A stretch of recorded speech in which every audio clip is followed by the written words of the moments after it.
नमस्कार, आप देख रहे हैं स्टेट अपडेट चैनल। मैं हूं कुमार राजेंद्र कानूनगो। मेरे साथ वरिष्ठ राजनीतिक विश्लेषक और वरिष्ठ पत्रकार डॉक्टर शिशिर उपाध्याय मौजूद हैं।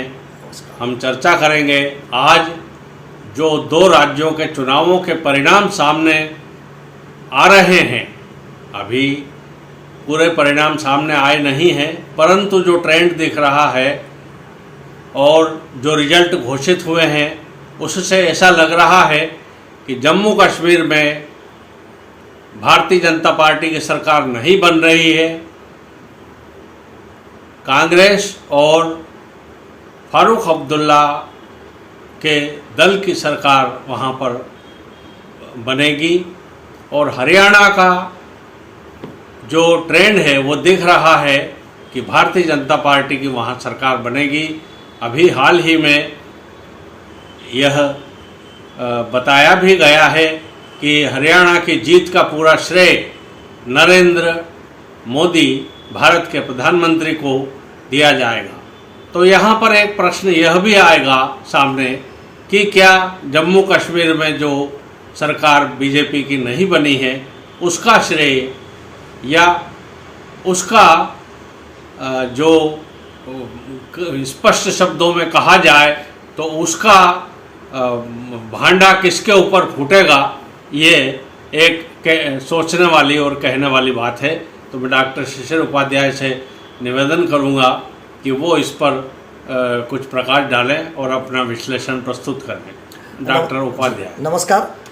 बिल्कुल, ये चूँकि लोकसभा चुनाव के बाद जिस तरह से 240 पर भारतीय जनता पार्टी सिमट गई थी केंद्र में, उसके बाद ये पहले दो राज्यों के चुनाव हैं और इन दो राज्यों के चुनाव से ये लग रहा था कि मोदी जी की लोकप्रियता की क्या स्थिति हुई होगी। और मोदी जी, खासकर हरियाणा में जिस तरीके का माहौल था, हरियाणा में भारतीय जनता पार्टी को भी आश्चर्य हो रहा होगा, क्योंकि भाजपा को भी ये लग रहा था कि हरियाणा में कड़ी टक्कर है और हरियाणा में उनको नुकसान पहुँचेगा।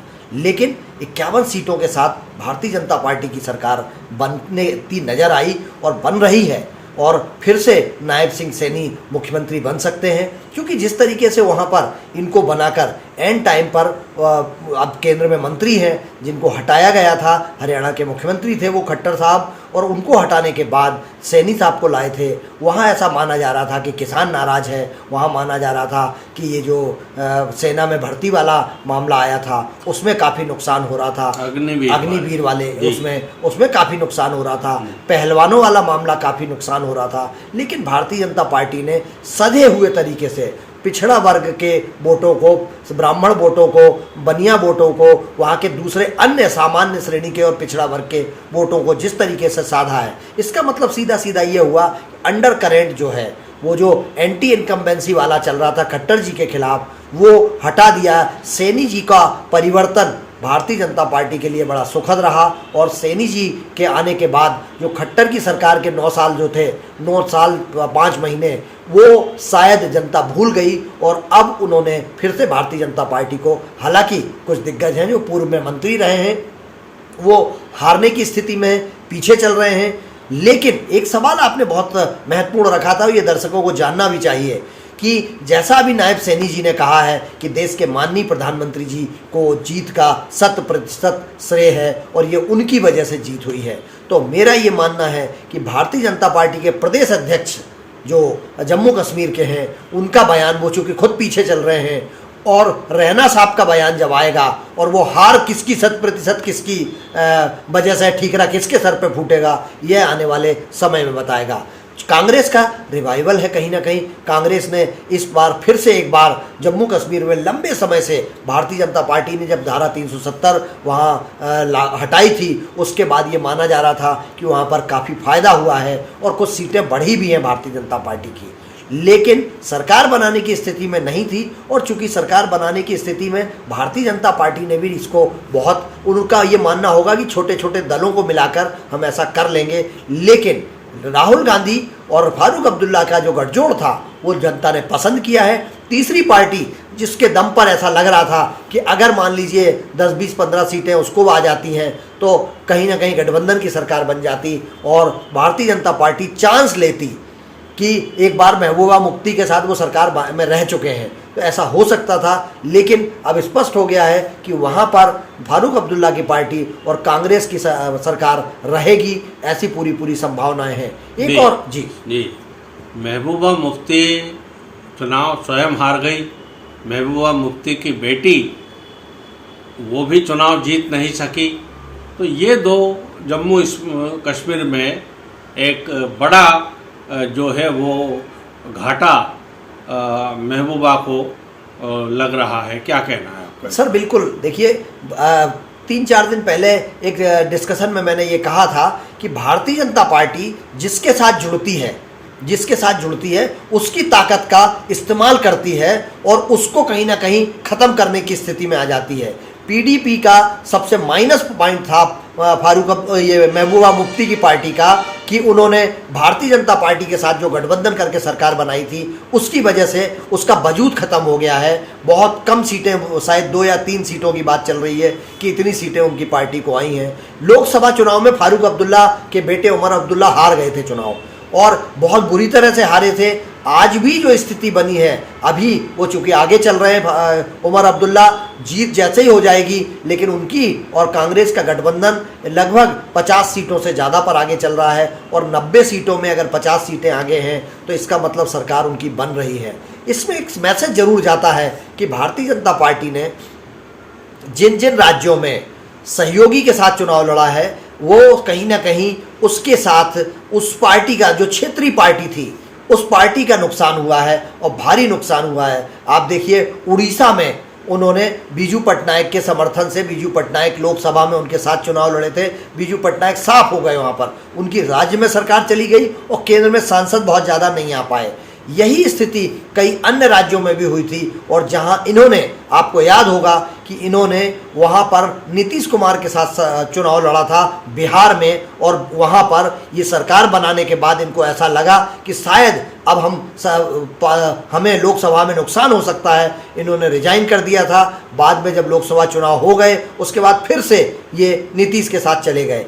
अभी इस तरीके की, अब इस पर आकलन चल रहा है कि क्या बिहार के चुनाव में नीतीश कुमार को नुकसान होगा और भाजपा को फायदा होगा। एक चीज़ जरूर सामने आई है सर कि जो हरियाणा का ट्रेंड है, जैसा का उड़ीसा का ट्रेंड है, भारतीय जनता पार्टी यदि अकेले दम पर चुनाव लड़ती है तो वो बहुत आगे बढ़ जाती है। और ये स्थिति कहीं ना कहीं महाराष्ट्र में, क्योंकि महाराष्ट्र में अजीत पवार का जो क्षेत्र है, अजीत पवार की एनसीपी का जो क्षेत्र है, वो ही भारतीय जनता पार्टी का मजबूत गढ़ है। अब वो उनको तो देने से रहे सीटें, भारतीय जनता पार्टी दावा करेगी कि वहाँ सारी सीटें उसकी हों, उसका नुकसान भारतीय जनता पार्टी को होना है। इसके साथ साथ सिंधे गुट जो है, सिंधे गुट जहाँ से टिकट अपनी सीटें चाह रहा है, इनके साथ चूंकि सरकार में है, वहाँ भारतीय जनता पार्टी का प्रभाव है।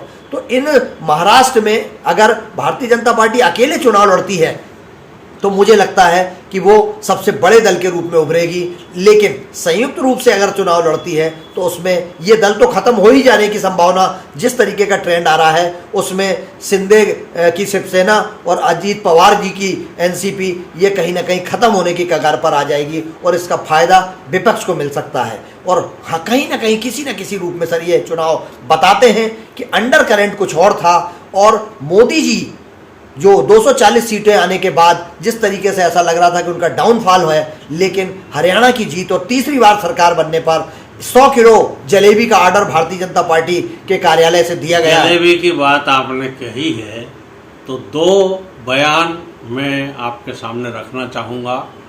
एक तो शैलजा जी ने जो बयान दिया था कि मैं भी दौड़ में हूँ।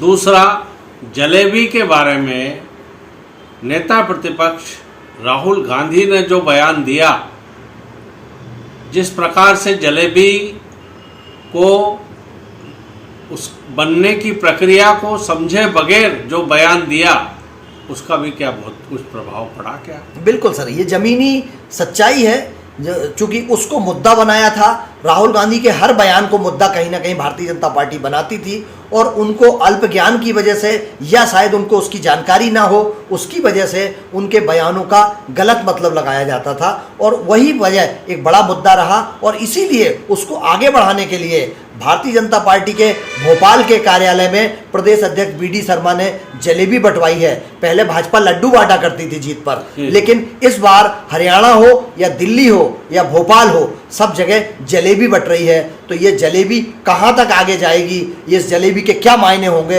ये आने वाला वक्त बताएगा। जलेबी में जितने घुमाव होते हैं उतने ही घुमाव भारत की राजनीति में भारतीय जनता पार्टी और कांग्रेस में देखने को मिल रहे हैं। और उन घुमावों में सबसे ज़्यादा यदि किसी को नुकसान हो रहा है, कोई कैद हो रहा है उन घुमावों में, तो वो कांग्रेस कैद हो रही है। कारण यह है कि उसके जो सूत्रधार हैं, प्रमुख नेता हैं राहुल गांधी, उनको अभी ज़मीनी हकीकत का, ज़मीन से जुड़े हुए व्यक्ति की बातों का ज्ञान बहुत कम है। इसी कारण उनके जो बयान हैं वो भारतीय जनता पार्टी हड़प लेती है और उनको मुद्दा बना करके और सामने पेश कर देती है, जिसका कांग्रेस को बहुत ज़्यादा नुकसान होता है।